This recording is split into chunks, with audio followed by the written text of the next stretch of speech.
ఇవాళ అయితే ఈ కుండ చీపురుని అల్లుతున్నాము. ఎలా అల్లాలో వీడియోలో అయితే చూపిస్తాను. వీడియో అయితే చాలా బాగుంటుంది, చివరి వరకు చూడండి.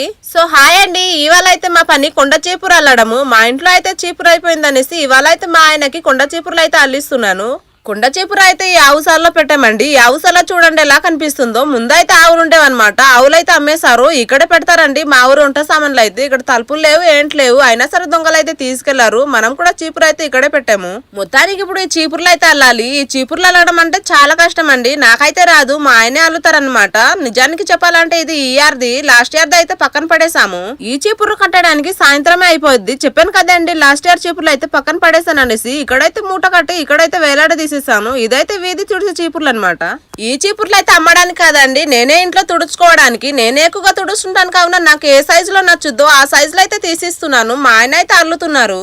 ఈ కుండ చీపురు కావాలనేసి మన ఫాలోవర్స్ అయితే చాలా మంది అడుగుతున్నారు. ఇది పంపించడానికి అవ్వదు కావున నేనైతే సెల్లో పెట్టలేదు, లేకపోతే ఎప్పుడో పెట్టవలసింది.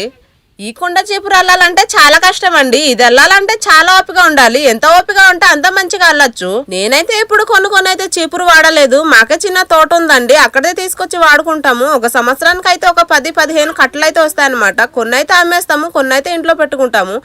ఈ కట్టలకైతే ఎక్కువ రేట్ అయితే లేదండి. ఒక కట్టకైతే 50 రూపాయలు చెప్పున ఇస్తారు. మరి మీ ఏరియాలో ఎంతగా ఇస్తారో కింద కామెంట్ చేయండి.